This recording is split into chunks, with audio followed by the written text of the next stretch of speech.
इस हफ्ते दो ऐसी सुर्खियां आईं जो देखने में तो एकदम अलग अलग लगती हैं, पर असल में ये एक ही कहानी का हिस्सा हैं। चलिए समझते हैं कि ये दोनों आपस में कैसे जुड़ी हुई हैं। तो देखिए, एक तरफ भारत की सबसे बड़ी कंपनी को अपनी बैटरी बनाने की योजना रोकनी पड़ी और दूसरी तरफ चीन का एक्सपोर्ट कारोबार सारे रिकॉर्ड तोड़ रहा है।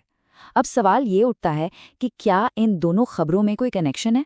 मतलब भारत में एक ठप पड़ी फैक्ट्री और चीन की आसमान छूती कमाई, इन दोनों के बीच आखिर क्या रिश्ता हो सकता है?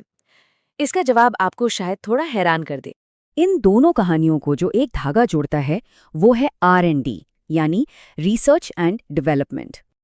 देखिए, सीधी और साफ बात यह है कि हमारा देश अपनी टेक्नोलॉजी का भविष्य बनाने के लिए जितनी रिसर्च की जरूरत है उतना पैसा लगा ही नहीं रहा है। जरा इन आंकड़ों पर नजर डालिए। भारत अपनी जीडीपी का सिर्फ 0.6% R&D पर खर्च करता है। अब इसकी तुलना चीन से कीजिए जो 2.6% खर्च करता है, या फिर दक्षिण कोरिया से जो 5% से भी ज्यादा। ये फासला साफ दिखाता है कि इनोवेशन की इस दौड़ में हम कितना पीछे हैं। और बात यहीं खत्म नहीं होती, मामला और भी ज्यादा गंभीर है। भारत में R&D पर जो भी खर्च होता है उसमें प्राइवेट सेक्टर का हिस्सा सिर्फ 36% है, जबकि अमेरिका और चीन जैसे देशों में ये आंकड़ा 70% से ज्यादा है। ये बहुत बड़ी चिंता की बात है, क्योंकि असली इनोवेशन को तो प्राइवेट सेक्टर को ही आगे बढ़ाना होता। तो इस कम निवेश का जमीनी हकीकत पर क्या असर होता है? चलिए इसे दो बड़े उदाहरणों से समझते हैं। जरा सोचिए, भारत की सबसे बड़ी और ताकतवर कंपनी रिलायंस, उसे भी अपनी बैटरी बनाने के लिए एक चीनी कंपनी पर निर्भर होना पड़ा। और जब उस पार्टनर ने हाथ खींच लिए तो रिलायंस को टेक्नोलॉजी के लिए अमेरिका और ब्रिटेन की तरफ देखना पड़ा। ये हमारी आत्मनिर्भरता की कोशिशों के लिए एक बहुत बड़ा झटका। और हाँ, ये कहानी सिर्फ रिलायंस या बैटरी की नहीं है, ये तो पूरे भारतीय इलेक्ट्रॉनिक्स उद्योग की सच्चाई बन चुकी है। चलिए एक और उदाहरण देखते हैं। भारत की सबसे बड़ी इलेक्ट्रॉनिक्स निर्माता डिक्सन टेक्नोलॉजीज की तुलना करते हैं चीन की दिग्गज कंपनी हुआवे से। ये आंकड़े देखिए जरा। डिक्सन अपनी कमाई का 1% से भी कम R&D पर लगाती है, जबकि हुआवे 20% से भी ज्यादा। ये सिर्फ नंबरों का फर्क नहीं है, ये एक लीडर और एक फॉलोअर बनने के बीच का फर्क है। तो इस कम निवेश का सीधा नतीजा क्या हुआ? 2024 में भारत का कुल इलेक्ट्रॉनिक्स एक्सपोर्ट रहा $330 बिलियन और चीन का $1 ट्रिलियन से भी ज्यादा।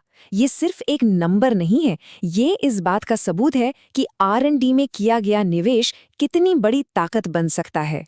इसका मतलब साफ है, अपनी खुद की टेक्नोलॉजी न होने की वजह से भारतीय कंपनियां सिर्फ दूसरों के बनाए पुर्जे जोड़ने वाली असेंबलर बनकर रह गई हैं, वैल्यू चेन के उस हिस्से में जहां मुनाफा सबसे कम होता है। लेकिन क्या इसका मतलब यह है कि कोई उम्मीद ही नहीं है? नहीं, बिल्कुल नहीं। एक रास्ता है, और उसका एक शानदार भारतीय उदाहरण भी हमारे सामने मौजूद है। ये बिल्कुल मुमकिन है कि भारतीय कंपनियां इस चक्र को तोड़ें और इनोवेशन में दुनिया को एक नया रास्ता दिखाएं। ओला इलेक्ट्रिक को देखिए, उन्होंने भारत की पहली स्वदेशी लिथियम आयन सेल बनाई। मतलब इलेक्ट्रिक गाड़ियों का जो दिल होता है, बैटरी सेल, उसे पहली बार पूरी तरह भारत में ही डिजाइन और तैयार किया। और ये टेक्नोलॉजी इतनी कामयाब है कि अब वो इसे दूसरी कंपनियों को भी बेच रहे हैं। और उनकी इस जबरदस्त कामयाबी का राज क्या है? बिल्कुल, R&D में बड़ा निवेश। ओला अपनी कमाई का 7% से ज्यादा R&D पर खर्च करती है, जो इंडस्ट्री के एवरेज से कई गुना ज्यादा है।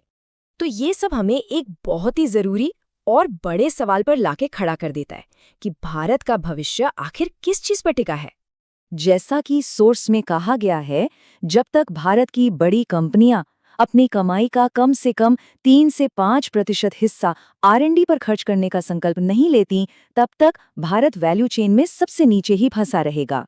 तो आखिरी और सबसे बड़ा सवाल यही है, क्या भारत की बड़ी कंपनियां सिर्फ पुर्जे जोड़ने से आगे बढ़कर असली इनोवेशन की चुनौती को स्वीकार करेंगी? क्योंकि भारत का भविष्य इसी एक सवाल के जवाब पर टिका है।